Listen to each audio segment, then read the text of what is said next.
আজ বানাবো এঁচোড়ের কোপ্তা। এঁচোড় আলু সেদ্ধ করে নিয়েছি। এবারে এঁচোড়ের মধ্যে স্বাদ মতো নুন দিয়ে আর সামান্য চিনি দিয়ে, কোপ্তাটা একটু মিষ্টি মিষ্টি খেতে ভালো লাগে, সেজন্য সামান্য চিনি দিলাম। এবার ভালো করে চটকে নেব।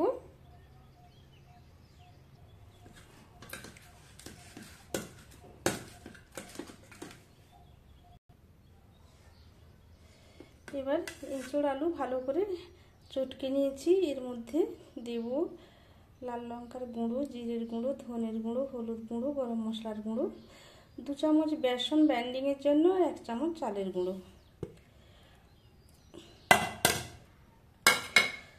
আবারও সব কিছু দিয়ে ভালো করে মিশিয়ে নেব।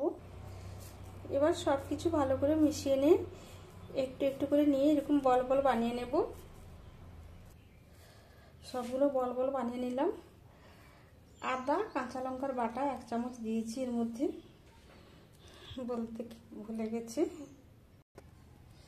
এবার কোপ্তাগুলো ভেজে নেওয়ার জন্য একটা কড়াই বসিয়ে নিয়েছি। এবার তেল গরম করে নিয়ে কোপ্তাগুলো একটা একটা দিয়ে দেবো।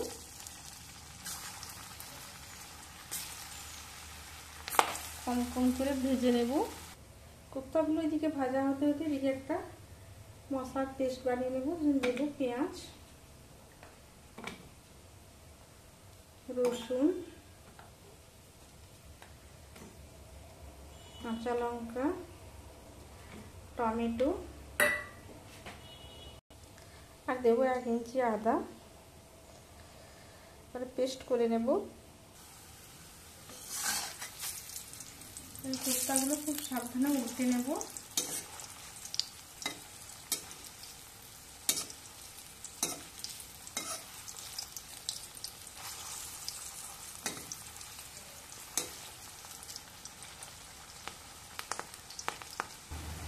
এবারে কোপ্তাগুলো লাল লাল করে ভেজে তুলে রেখে আবারও বাকি কোপ্তাগুলো ভেজে নেব।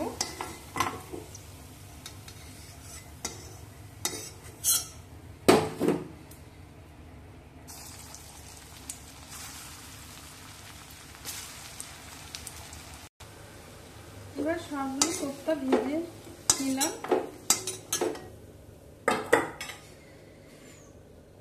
আমি কম তেলে কম কম করে ভেজেছি, সেজন্য এক্সট্রা কোনো তেল বের করে রাখবো না। যে তেলটা আছে ওটা আমার রান্নায় লেগে যাবে।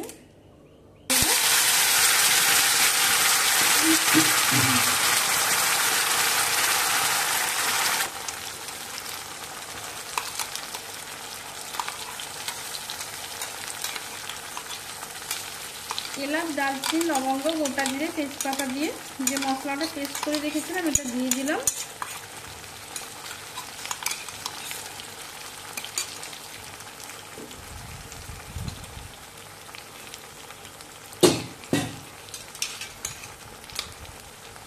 এবার জারটা ধুয়ে একটু দিয়ে দেবো।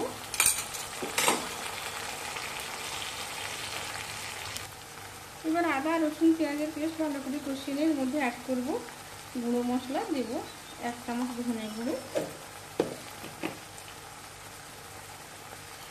আর দেবো হলুদ গুঁড়ো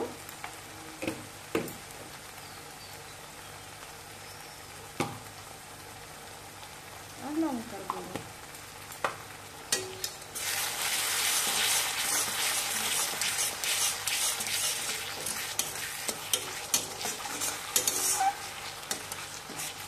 এবার গুঁড়ো মশলা দিয়েও ভালো করে কষিয়ে নেব। এবার দেবো অল্প গোলমরিচ গুঁড়ো। এবার মশলা ভালো করে কষিয়ে নিয়ে এর মধ্যে গরম জল দেব।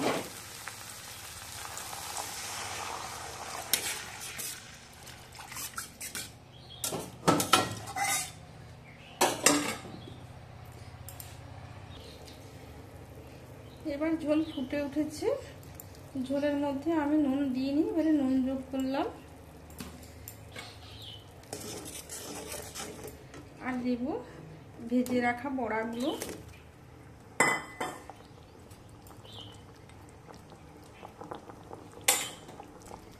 এবারে বড়াগুলো দিয়ে হালকা আঁচে একটু ফুটিয়ে নেব। এবার কোপ্তাগুলো ফুটিয়ে নিয়ে এর মধ্যে দেব ঘি,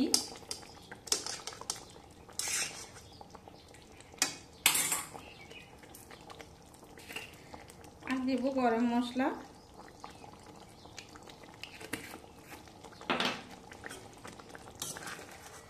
ঘি গরম মশলা দিয়ে ভালো করে মিশিয়ে নিয়ে হালকাভাবে মিশিয়ে নেব। মিশিয়ে নিয়ে আঁচ বন্ধ করে ঢাকা দিয়ে রেখে দেব 5 মিনিট। সার্ভ করার জন্য কোপ্তা একদম রেডি।